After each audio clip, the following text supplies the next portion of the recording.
everyone, and welcome to AEW Unrestricted, the official podcast of all Elite Wrestling, and we are presented by Upper Deck. You see my cool sweatshirt here, woo, with the logo. And I've got you have a cool polo. Look at you being all professional and stuff. I always like that, like my sleeve says "Collect the best," and I'm like, yeah, it's because it's where the best wrestle. This is great.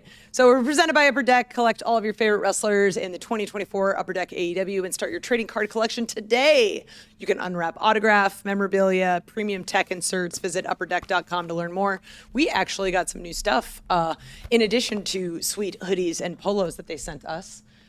This is from their Black Diamond collection, which is brand new. Black Diamond collection. Look at that. Very fancy, very wintry for you ski nuts. I'm Six actually going to open premium cards per box. I know, I'm excited. Okay, this is like actually a pretty huge deck in a single box. So I'm kind of curious what happens because they like, oh my God, look at this. There's like all of these cards. This is like a whole inch of cards. Yep. Can I measure cards in inches? Is that how this works? I don't know. I think you can. Here's the ASMR version. Yes. Definitely watch this on video because these are cool. Yeah. Oh my God, these are so crazy. Okay. So a little bit of what I'm seeing for you people listening into the audio ones. These are all shiny, like every single one of them, which makes sense because if you name something diamond, it better be friggin' shiny. But they're all like super, super shiny. Yeah. Let's Kind of see what we convenient got to here. have a ring light here. Oh, these Yeah, are no, cool. the premium cards. Wow. All right. Yeah, look at these. We've got the Professor. Look at that. And like the thickness of these cards. Like It's it like, is. I thought it was like 20 cards at once, but no, it's actually like, it's one No, single. you're getting like, you get the 6 premium cards. That's beefy. Look at that. Yeah. Serena Look at that. Deeb. We got 3-time AEW Women's World Champion Hikaru Shida. What do I got? I got Dr. Britt Baker, DMD. This one's got some cute cutouts on it. It's like all diamond shaped. That's cool. Yep. I've got the else we Christian got? Cage with the Collision logo patch. Ooh, I have a logo patch. I have Max Caster with the All Out logo patch.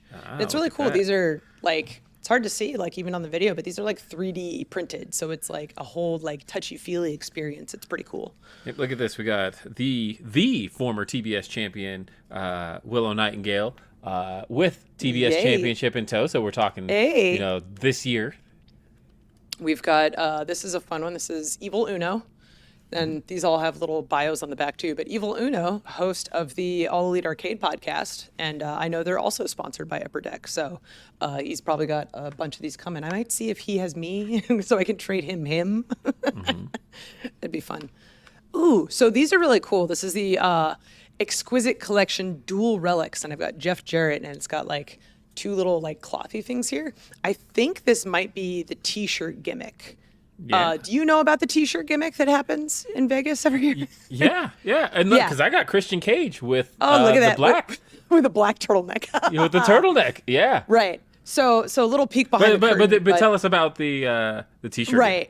Right. So there is a pay-per-view typically every year. It's been Vegas the last few years just because of proximity to Upper Deck and their offices. But that is essentially where we sign all of the cards. And a lot of times the cards aren't actually produced yet.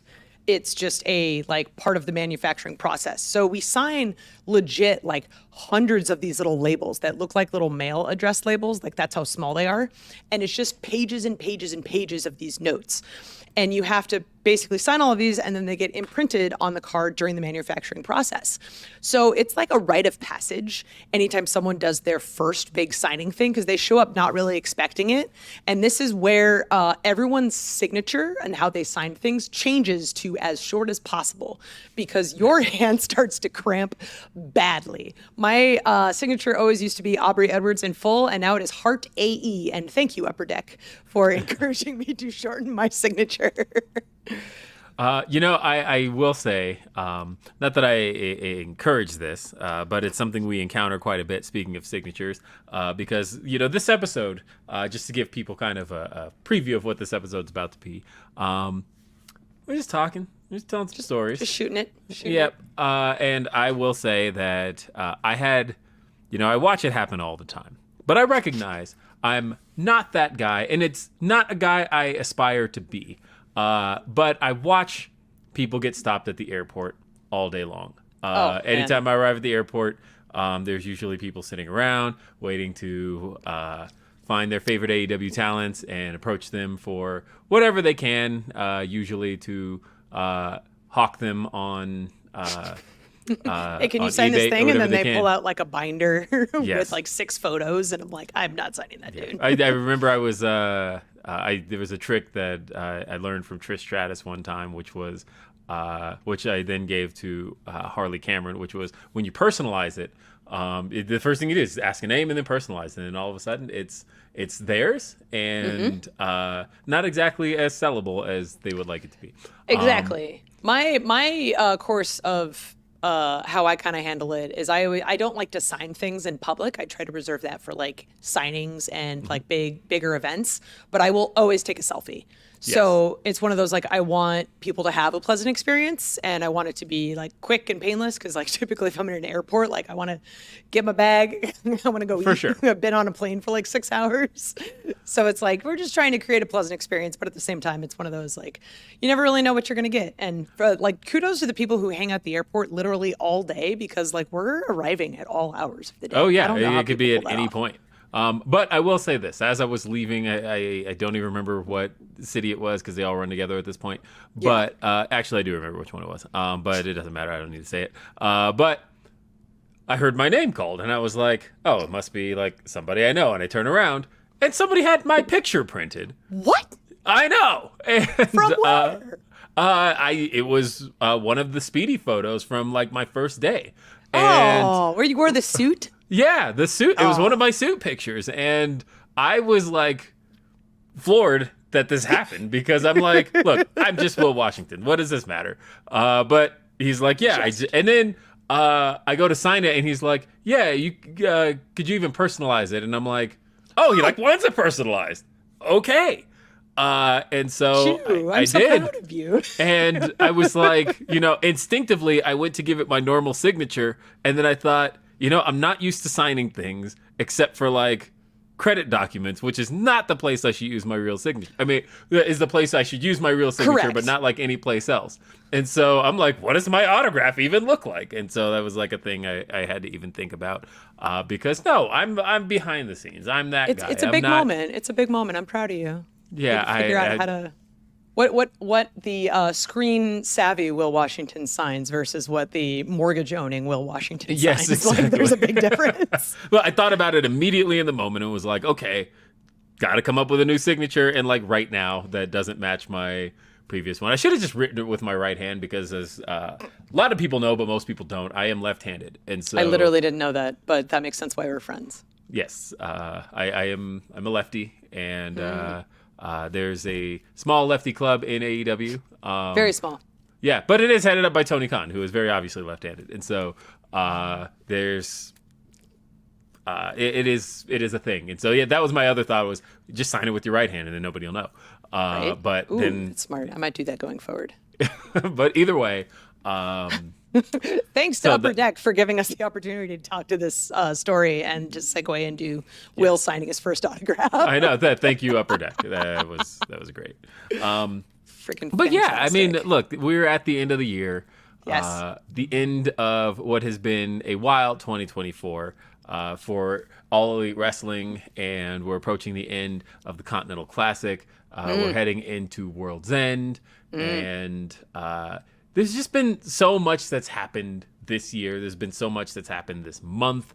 I'm looking at the notes, and I am curious about this story here, actually, because on December 4th, there was the Swerve versus Max Caster match that you got to referee. Oh man, so like Stacy, our producer, intentionally put this in the notes because this popped her significantly, and she wanted me to tell the story. It's actually not that much, but like, so Nana comes out, he does this little dance, right? And now he's got like an actual Prince Nana coffee branded coffee mug that he throws out into the crowd. So if you catch that, like, bring it to him, he'll sign it. Speaking of signatures, so Nana always gets in the ring and he does this little dance, right? But he came up and he started doing it like closer to me than he normally does. And I have this problem where, because Nana and I are friends, like I've made like Instagram reels promoting his coffee because we're buddies, that kind of a thing.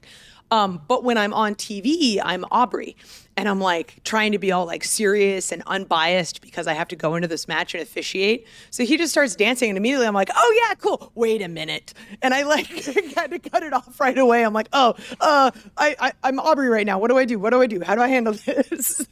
And it's one of those moments where it doesn't happen too often because I'm pretty good about like when I walk through the curtain, like, okay, I'm at work. I'm playing the character I play on TV. Like, here we are. I'm going to be unbiased. And then it's like, oh, MXM is your opponents tonight. I'm like, well, I'm screwed. Okay. These guys are too fun.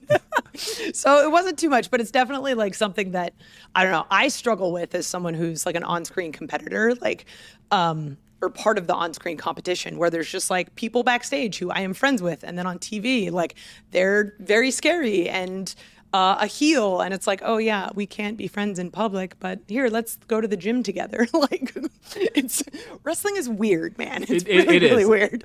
And it's crazy because like there's different levels of Aubrey that we've seen over the years, because like there's TV Aubrey who's got to be like serious, all about business, right? But then there's like AEW Dark Aubrey who, right, who is like almost playing the role of serious Aubrey, where it's very clear that Dark Aubrey's having a little more fun out there. Dark Aubrey is gonna... Dude, you need to see like Jericho Cruise Aubrey. Like, that's the best version. Where like I'm wearing freaking board shorts, different pair every day, flipping people off in my entrance. I acted as the Guns entrance camera last year, where I had a little flashlight and I circled them and then like backed up down the road. It was so cool. Like that's the best, is like when you could just basically let loose. And I feel like even like the crowd has a good time with that, right? Oh, for like sure.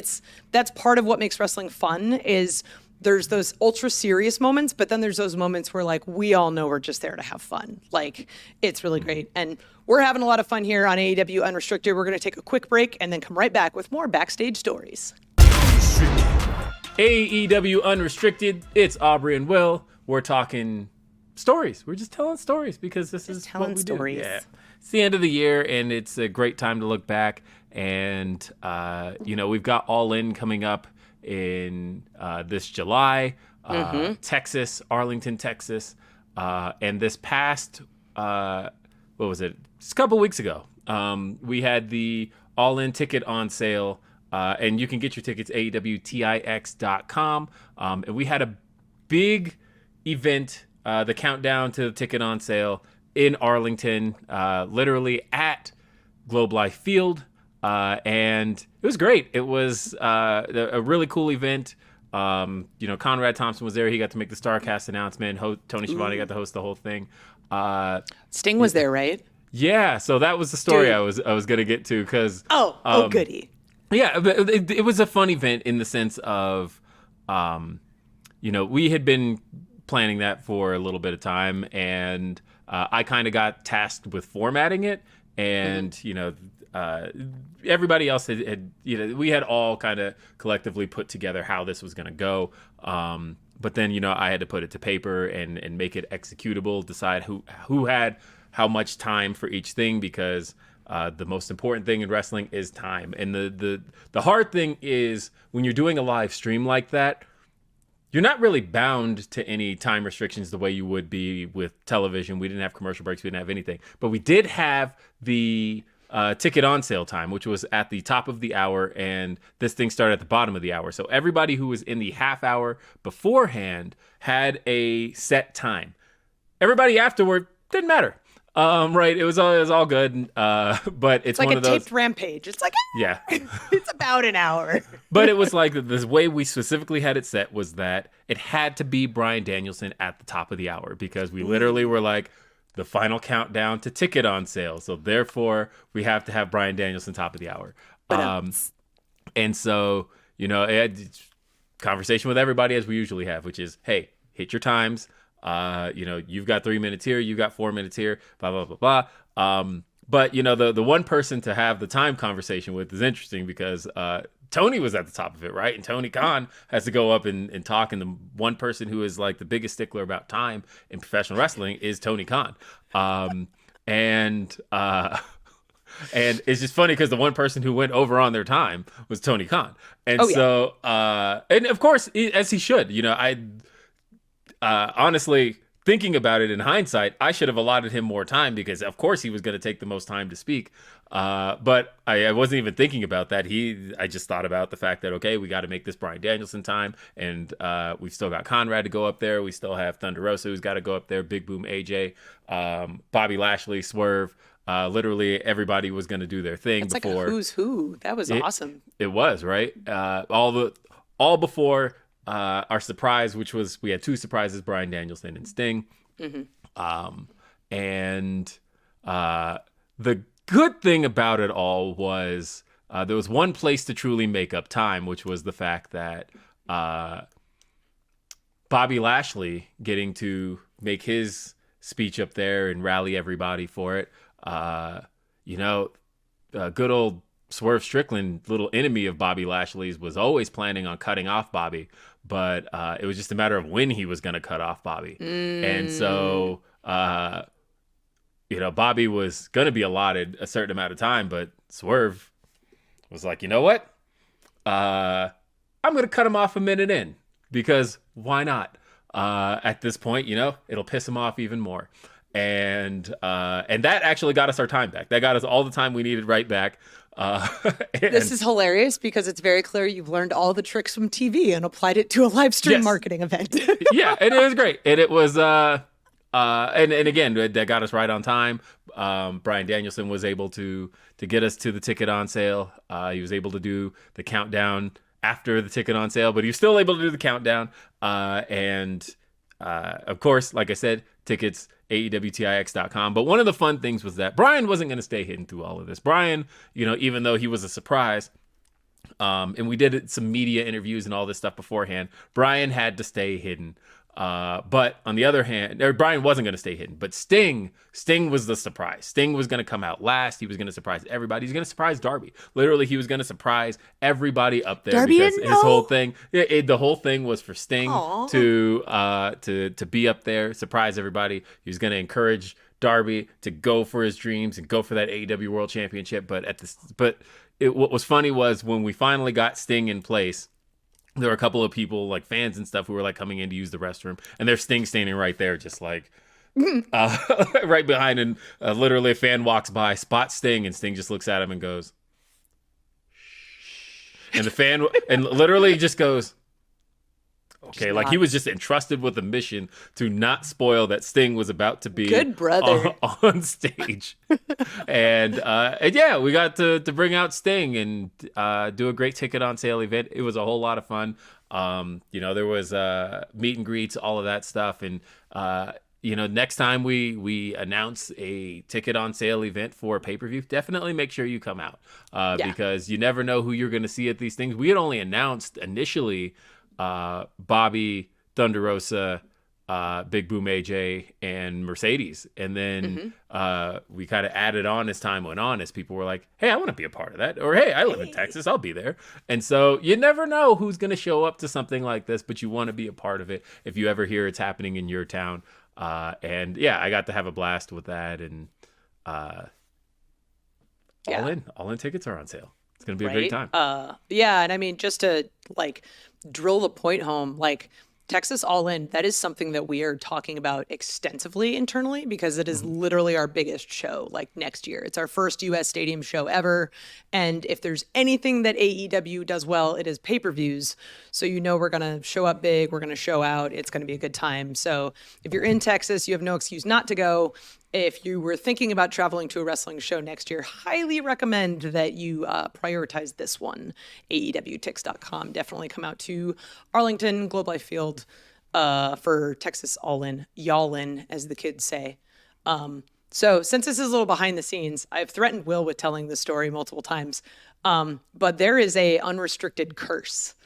Oh, yeah. Yes. All right. Let's tell the story. Let's go. Unrestricted curse. Let us go with the unrestricted curse. Okay, so breaking the fourth wall, which should be pretty obvious, but sometimes we record these episodes in advance because Will and I both travel for work and oftentimes can't be like in the same spot at the same time consistently every week to record. And the same goes for our guests because they're AEW talent. They're traveling around. They have media, all these sort of things, right?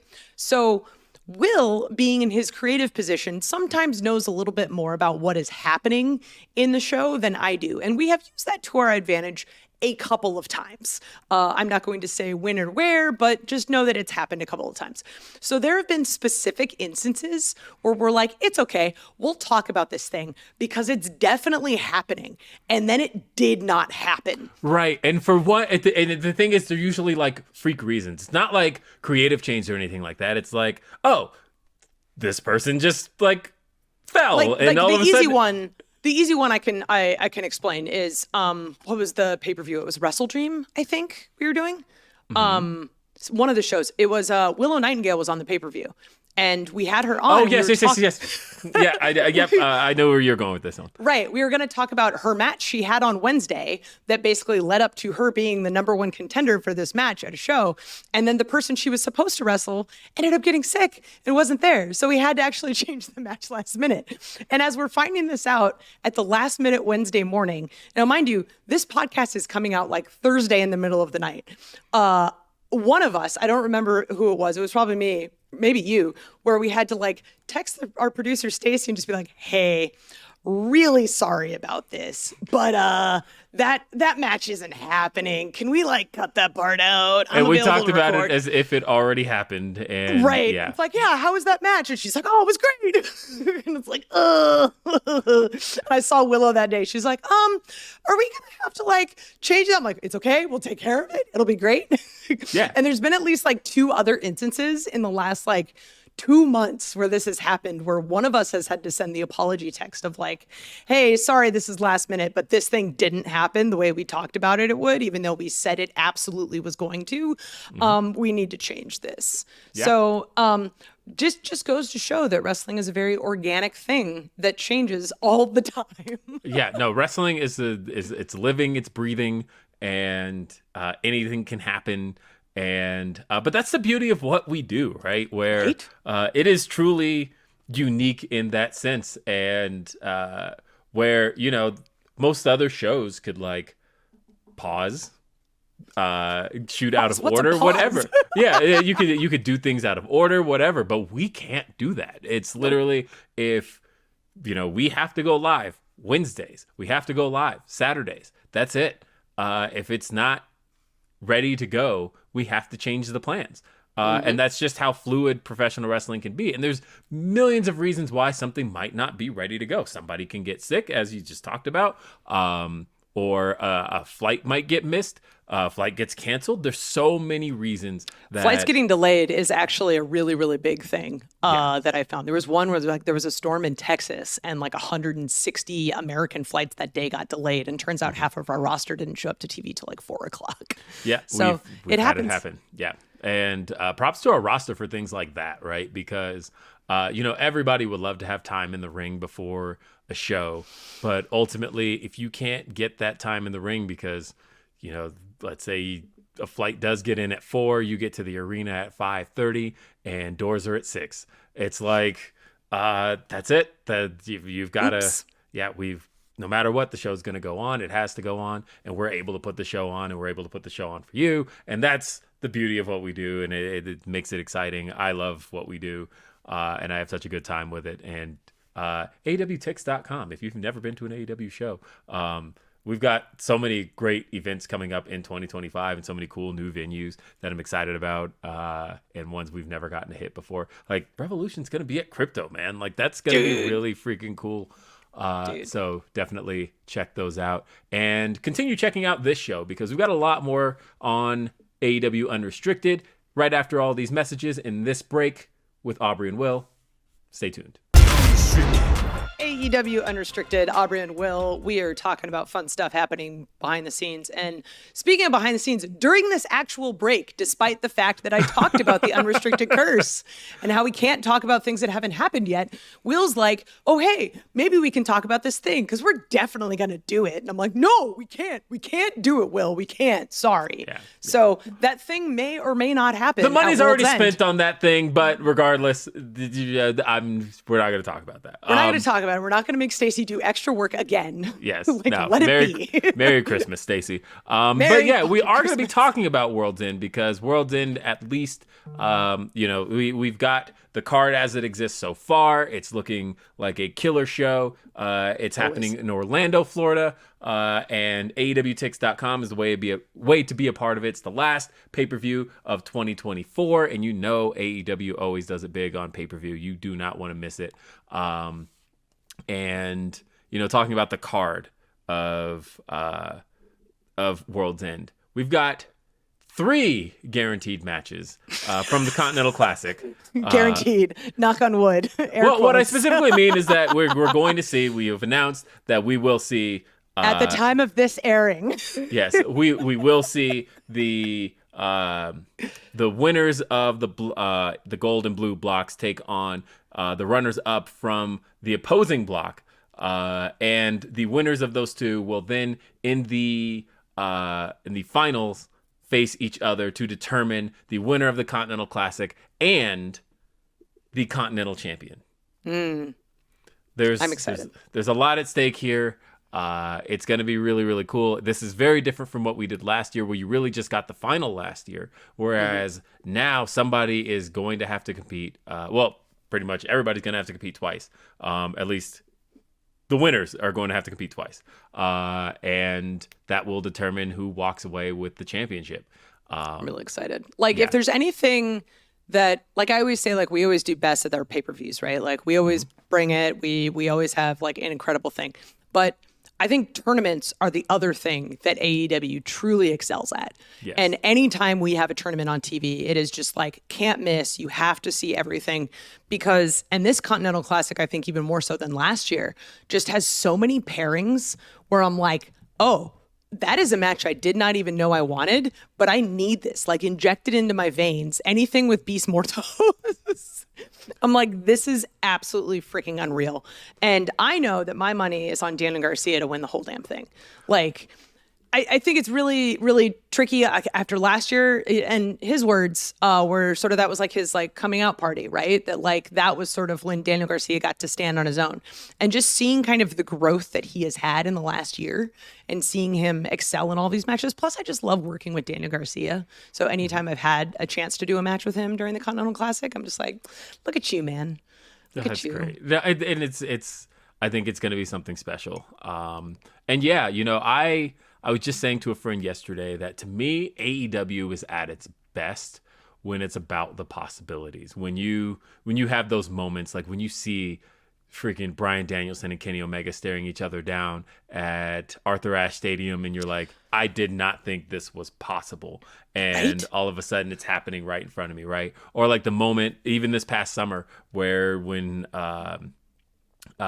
Will Ospreay won the second Casino Gauntlet, and all of a sudden he's the number 1 contender to face Swerve Strickland, and these two come face to face, and you're like, my God, this was not a match that I considered possible. And now, and beyond when it happened 8 years ago, but yes. All of a sudden, which I think there was a breakdance sequence also, yes, by the way, so very different match.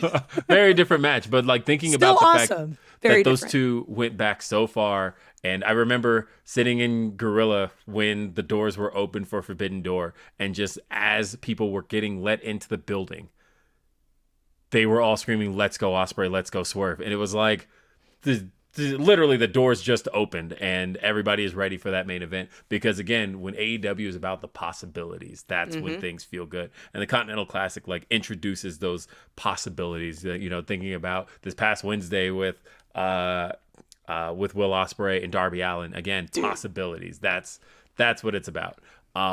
And speaking of which, we've got a lot more happening at World's End. For the International Championship, Konosuke Takeshita defending the title against Powerhouse Hobbs. Dude, Dude, I'm so stoked for this. Yes. It's Look, gonna be good. honestly, thinking about, Hobbs and his role in the Don Callis family and how it was really only just getting started. He hadn't been in the group that long when he went down with injury, and they didn't call him. And that was enough to set him off, and now he's out to take the International Championship away from the Don Callis family, away from Konosuke Takeshita. We also have a Tijuana street fight between Thunder Rosa and Mariah May. Dude. Thunder Rosa, of course, has Mariah May's number. Look, she has beaten her before. This was not the AEW Women's World Champion Mariah May, though, and I think that there's a lot that Mariah's got to prove.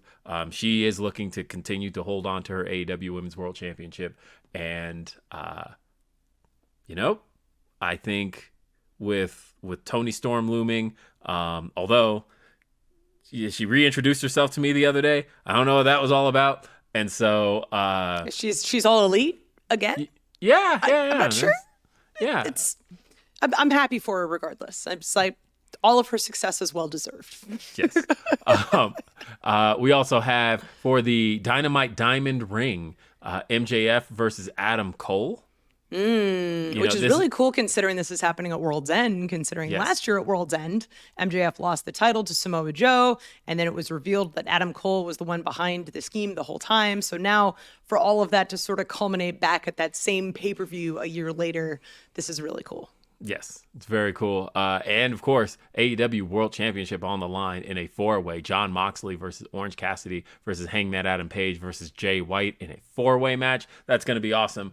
Look, everybody there has a claim to the AEW World Championship in the sense that you look at Hangman Adam Page, a man who is a former AEW World Champion and has been looking to get back to that title for a couple of years now. You've got Orange Cassidy, who has been head-to-head with Jon Moxley, and he's beaten Jon Moxley before. He beat him at Full Gear in 2023. And to him, as he said, he's not even interested in becoming AEW World Champion. He just wants Jon Moxley to lose it. But you look at Jay White, a man who last year in the Continental Classic pinned Jon Moxley. And that was their last one-on-one encounter. So in his mind, he's got Jon Moxley's number. And so when you think about just all of these things, every single one of these guys has staked their claim to the AEW World Championship. They want it out of that briefcase. They want to see that gold again paraded around the ring, and the only way you do it is by taking it off of Jon Moxley, and only one man's going to be able to do it, and that happens at World's End, December 28th,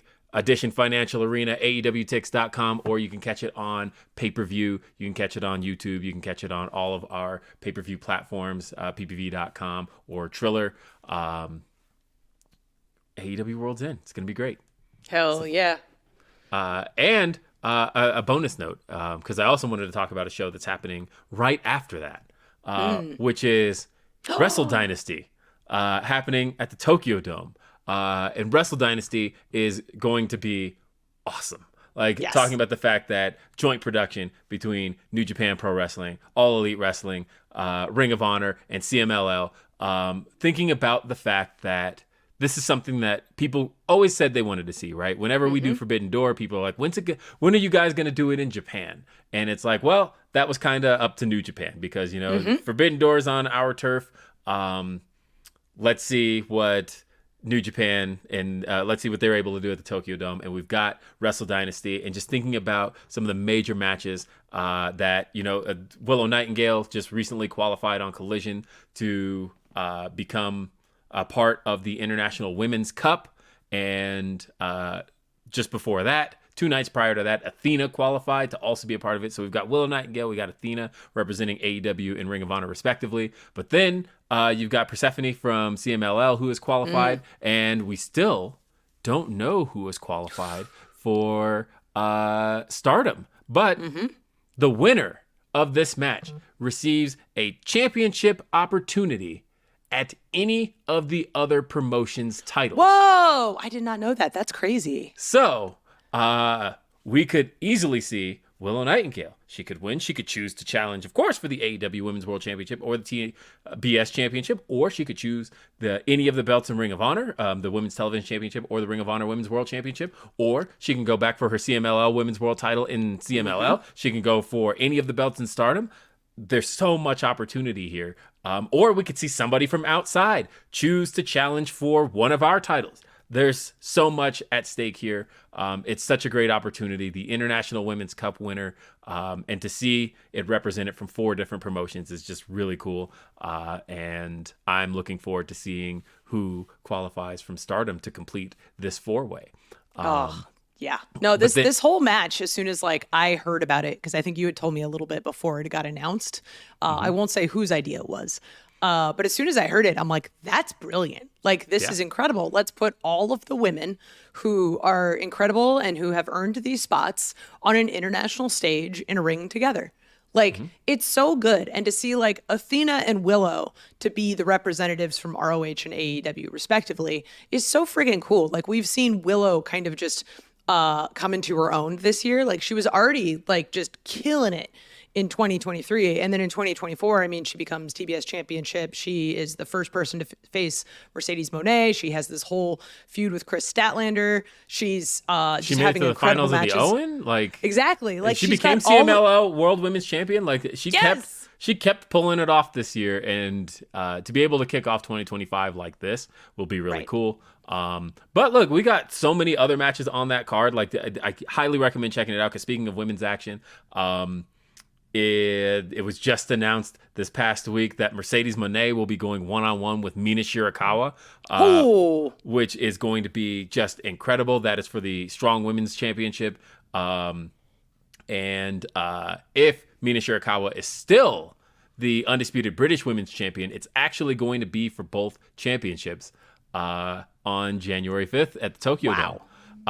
There's also the Young Bucks made their return, and they're going to be challenging for the vacant IWGP Tag Team Championships, the opponents to be determined. But we at least know that the Young Bucks will be involved in that match. David Finlay is facing Brody King. We're going to see Shota Umino take on Claudio Castagnoli. We're going to see Tsuji take on Jack Perry. We're going to see, look, there's a lot happening here, but the match that's got everybody talking, of course, is the return to the ring of Kenny Omega as he goes one-on-one with Gabe Kidd. This is going to be an awesome show. I am so looking forward to that. There's so much more that can get announced between now and then. Day after the Tokyo Dome, or the day after Wrestle Kingdom. Yeah, Wrestle Kingdom at the Tokyo Dome. Sorry, my Wrestle Dynasty's in my head, but we're going to see Wrestle Dynasty, AEW, New Japan. Again, just all of this family of promotions come together to put on this ultimate show in Tokyo. It's going to be awesome. I'm so looking forward to it. It's going to be a great way to kick off the year. I am really looking forward to starting my year with a completely messed up sleep schedule, because both of those shows will be airing very late in the middle of the night for me. But it's definitely going to be worth it to stay up and watch all of this. I think you said the family of promotions just all killing it. Like, that's the thing we always get out of Forbidden Door, is just watching all of these companies kind of come together and show off like the who's who represents them, and to see everyone succeed time after time, year after year, is just always so incredible. And you're incredible as well, and I love you. Thank you for doing this with me. Thank you. No, I love you. You too, also Aubrey. look very strapping in that polo from Upper Deck. So thanks for sending us some goodies, Upper Deck. By the way, thank you, Upper Deck. Right. Yes. As a reminder, AEW Unrestricted is sponsored in part by Upper Deck. Collect your favorite wrestlers in 2024 Upper Deck AEW and start your trading card collection today. Unwrap autograph, memorabilia, or premium tech inserts. Visit upperdeck.com to learn more. You can also watch this podcast and see all the cool stuff we unwrap, so you can get ideas of what Upper Deck actually offers as far as cool card options. You can listen to and follow this podcast, AEW Unrestricted, at Apple Podcasts, Spotify, wherever you get your podcasts. Check out video episodes so you can see Will's awesome polo on our YouTube channel at AEW And our good friend Unrestricted. Nyla Rose as well. Look at that. Oh, look at that card. That's freaking awesome. Hit the subscribe button on our YouTube channel so you never miss an episode. And are you an AEW insider? You could get early access to ticket pre-sales, special merchandise offers, and more straight to your inbox so you know about it. Sign up today at AEWTix.com. Don't forget, Dynamite is on TBS Wednesday nights at 8 p.m. and streaming on Max starting on January 1st. Hell yeah. AEW Rampage on TNT Friday at 10 p.m. AEW Collision live every Saturday on TNT. ROH streams every Thursday on Honor Club. I am Aubrey Edwards with my friend Will Washington. Thank you all for listening to AEW Unrestricted, and happy holidays. Bye, everybody. Happy holidays.